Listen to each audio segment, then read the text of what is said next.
Alright, yo, what's going on, everyone? This is Aaron, aka T Beniasha. Welcome you back for Gaming Discussions Episode 2. On the first episode, we were discussing all the faults with the Xbox One and what Microsoft was basically trying to force everyone to go through. This time around, our discussion is going to be around the Xbox One and the PlayStation 4. This is going to be an open chat discussion, so anyone can pretty much say whatever is on their mind, how they feel about Microsoft's quick change, or if things are going to flop back over. So I'm going to go ahead and open the chat. Roger, you want to start it off? Yeah. First of all, let me start off on a positive note.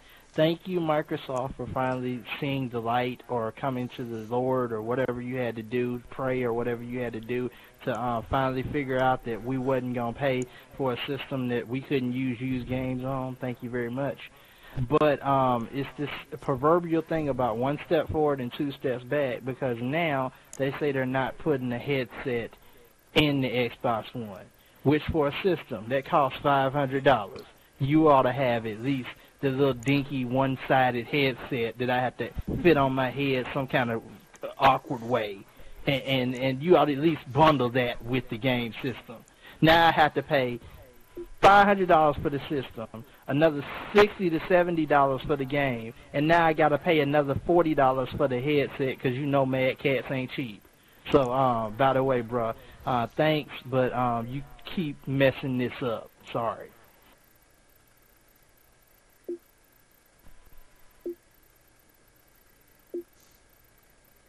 Anyone else want to add on to that?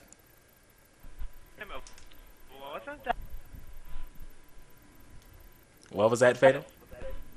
Wasn't that like the same issue with the PlayStation 3 that people had to buy headsets?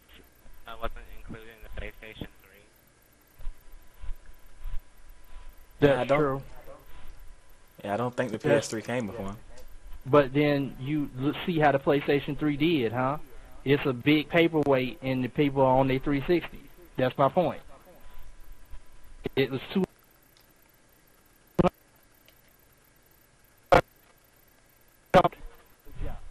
Thumbs up.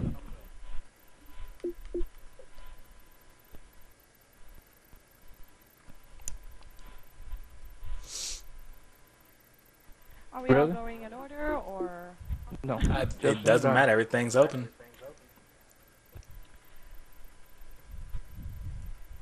So just speak your minds there. No, man, you basically slapped everything on a silver plate. Well, I guess I got that bull poop about what that originally came up with the Xbox One, with the whole money hogging stuff about how you have to go on the internet at least once a day in order to go and make the online work or some crud like that. That whole disc reading thing, you can't share it. They would have lost a bunch of money. And I'm pretty sure, I don't even know what even went through their heads with that. I'm so glad that they changed, but you know, it's like, there's not even much of a difference with that in a 360. Everyone just might as well just wait until like they lower prices like after a year later.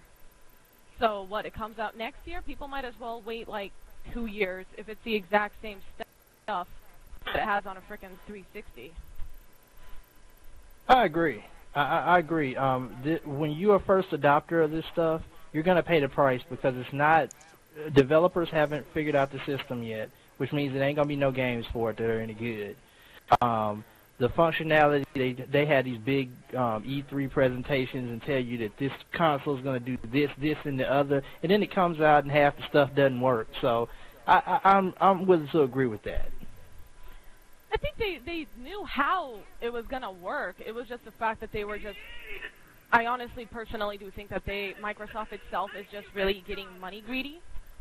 So they just kind of wanted it to be like, I guess they thought they would go and sell more games if they didn't share it, and et cetera, et cetera. And in all honesty, of course, that's going to make everyone go and get angry. And of course, Sony's going to win, like, hands down just because of that.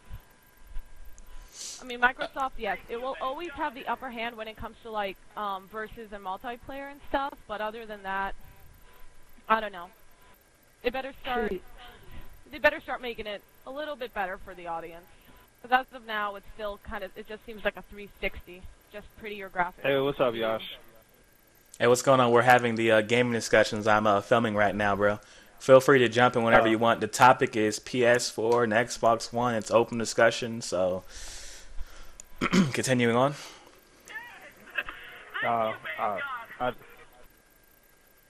didn't know you were doing that right now. Yep. But here's my thing, and maybe I have to play devil's advocate for both systems because I'm really system agnostic right now. The PS4, it really gives me cause for pause when I look at the specs on it. It just doesn't look like it's gonna be able to overpower the Xbox One. It looks like it's $100 less, but you may be getting less value in that too. I mean, you get what you pay for to a certain extent. And my thing is, okay, you've got this over here, PS4, but what am I going to play on it? Because right now, your game lineup looks a little bit suspect. I don't know. I thought they kind of had a decent starter game set up for their launch. Yeah, I thought they did pretty decent. But then again, it's, I don't know, Sony, the only problem, but it's not really a bad thing. It's kind of understandable. With the PS4, it just, it kind of stinks that you can't play PS3 games, etc., etc., but then it's like, you know, I can kind of understand why. It would be kind of like a loss of money. It'd be better for the marketplace if they just resold, like, older games anyways, you know. Kind of a mini system, but whatever. I'm not really sure you want to follow the Wii guidelines and stuff because that's the same way with the Wii U. By the way, I can play my Wii games on the Wii U in HD, but I can't play my GameCube games anymore? You're going to make me buy them again? That's really not a winning formula, Nintendo. I'm sorry. Now everybody's jumping on the bandwagon. Oh, you can't play Xbox 360 games on Xbox One. Really? Is that really smart of you? I'm really not going to buy the same game again that I have on Xbox 360. What I'm going to do is take the Xbox One off, put my Xbox 360 on, and play that game on Xbox 360. Yeah, pretty much. Now, let me ask you this. Would you have paid maybe like an extra $50 to have that feature to be able to play backwards compatible? Or have that backward compatibility? No way. No, sir. And I'll tell you why. I think that's why it's not in, because they wanted to keep the cost down, because I don't think it... Somebody told me it wasn't just a software issue, it was more of a hardware issue why they couldn't... Why they didn't have... Okay, well, you tell me something right quick. Isn't it more expensive, though? Like, wasn't that the issue with the PS3, like, when it was able to go and play, like, PS2 and PS1 games, like, the chip itself was, like, more expensive than the PS3 itself, so that's why they had to, like, dim it down? They had to go and get rid of it. Well, I mean, the very first versions were still backwards compatible. My friend was lucky enough to get one before they discontinued them. But I think that's why they were so expensive out the gate when the launch happened. Mine plays PS1 games, but not freaking PS2. But let me throw this into the mix right quick. Do you think that Xbox made a gamble, a foolish gamble, in trying to push everything to the future? Because we know the age of digital downloads is coming. Okay, it's coming really fast. What I think really hurt them is that they were trying to go all digital. And we're not there yet. The market is not there yet. Especially when you have an installed base like the Xbox 360, in which people have just shelled out $200 to $300 to $400 for Xbox 360. Now you're telling them, oh, well, you got to upgrade and it's $500. Yeah. I'm not sure you're going to win in this economy like that. Yeah, there were some issues with the Xbox One that I think that they needed to address, not just with the whole DMR thing and the always online thing. That I just think, like you said, I think they probably were trying to push too much towards the future. So I mean, yeah, it is gonna everything is gonna eventually be digital download. I mean, there won't even be any need for a physical hard copy anymore. But right now, I just don't think that's a good idea. No, I think the marketplace really told them that this is not going to work. You're not going to get this right now because it's too easy for people just to say, screw the Xbox One, I'm going to GameStop and get a cheaper game for the Xbox 360 to keep it 360. A lot of people kept the PS2 for a long time after the PS3 came out because PS2 had awesome cheap games. Sorry. Yeah, and they kept, they kept making content for it for a long time. Actually, God of War 3 came out for the PS2 as well, or God of War 3 came for Xbox for PlayStation 3. Okay, so it's God of War 2, but I mean just the length that they were still making content for that system was quite impressive. If I'm not mistaken, they made Madden's up to like 11. I think Madden 11 was up to PlayStation 2. That's impressive. What I overheard with the whole PS3 stop being backwards compatible is because PS2 games were still outselling PS3 games, and Sony basically wanted that to stop, and they wanted to make somewhat of a profit off of the PlayStation 3. So they started switching things up. I mean, that's just what I overheard like a long time ago. Well, let's see if Microsoft can make it work because it's the same. Basically, Microsoft's doing the same thing Sony did last console cycle. They're basically saying, we're going to lock everything up. It's $600, by the way, and screw you.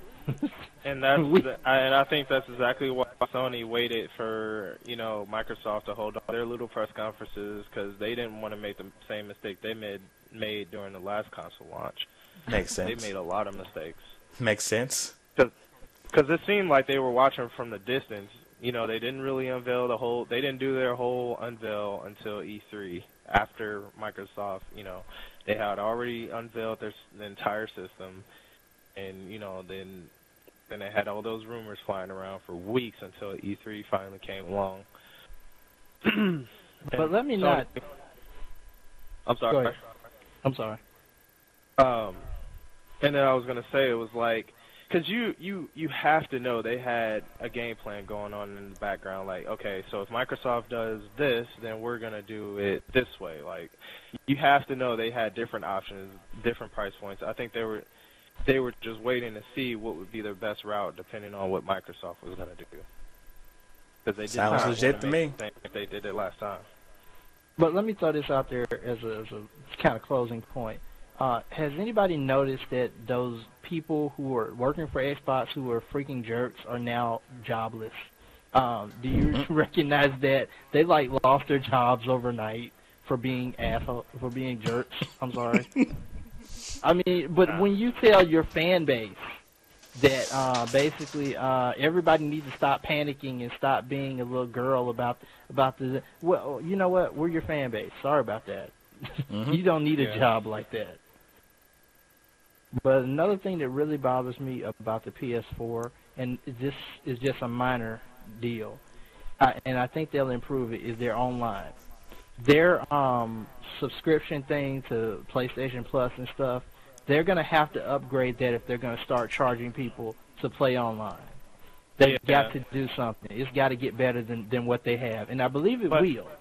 I think that's them charging is going to allow them to make it better because then they can dedicate a team making that better, just like Microsoft has done with Xbox Live. Because I'm pretty sure if we weren't paying for Xbox Live, Microsoft could probably care less about the content that goes on with that.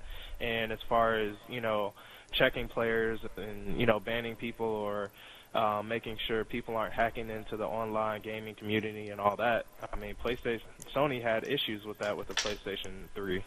So I think the fact that we're paying for it, that's why I always told people, when they were arguing about, you got to pay for Xbox Live. Well, I'm like, I don't mind because they actually monitor what goes on, and it makes a better gaming experience for everybody when, people aren't hacking into accounts and, just making it a bad experience for... It makes it safer and more, I just lost a word. Because especially when I heard, their PlayStation's network got hacked into and a whole bunch of people lost their accounts, I was like, oh no, that's not going down. I'm completely gonna just stick with Xbox Live. But then again, it doesn't matter because whoever's got the hardware or the most popular hardware, or somebody just has a vendetta, like that dude who hacked Sony. He had a vendetta against Sony. I mean, you can't stop stuff like that. My biggest thing with PlayStation is it was not. My friends were not on it. Nobody had it, and basically when I played games on it, it felt like a ghost town every time I played on it. I mean, I'm playing Call of Duty Modern Warfare 3 by myself. That don't make sense. Yeah. And I mean, no, you can't. I agree with you. You can't. I'm sorry. Go ahead. I think that was Fatal talk. You ready to talk? Yeah, like PlayStation being in a ghost town. It's true. It's very true. But I agree with your statement. Like, you can't stop the hacking, and and people doing that. But you can have preventative measures to make it a lot harder for people to do it. That's why I was saying I don't mind paying the $50 a year or whatever. Well, it just feels for better Xbox knowing Live. that you know that there are people. I mean, yeah, it's kind of weird that people are monitoring, but nonetheless, it does feel a lot better. Like, in case something does happen to you, you know that they will be there to help you versus Sony, where they take freaking ages. Like, what, 2 years later, oh, we got your account back, and it's like, Yeah. wait, what account? I just made it one, like, how long ago? You know? All right, guys, it's Seriously, getting. you can normally. Hold on one second. It's getting near that 20-minute marker. Just want to let you guys know that I kind of got to wrap it up here, if you guys don't mind right now. Yeah, sure. All right, so this is TB and Yasha. I want to say thank you to everybody who has viewed the video. I want to say thank you to everybody who participated in the video, the people who chilled in the party. For advertisement purposes, to see RoboDucky and Deadlock there, they're playing Anarchy Reigns. It's a fun beat-em-up game. I recommend go out and purchase it. It's a very fun game. That's going to be my game recommendation. I'm going to start doing those each gaming discussions video. Also, I want to let everyone know that I'm going to start giving out Microsoft points, PlayStation Plus, PlayStation, however their little money thing works, so you can make your purchases on home or whatever. I'm going to start giving out prizes and everything. I also stated this on the Need for Speed gameplay video that I did recently. Well, actually the same night as this video right here. But I want to say thank you all, and I'm going to try to get a video out once a week or once every 2 weeks, so be looking forward to the next gaming discussions. Thank you for coming out, and yeah, this topic can be discussed forever, so I had to end it at some point, but this can constantly go on and on and on, and we don't want that, or do we? But anyway, take care, and thank you.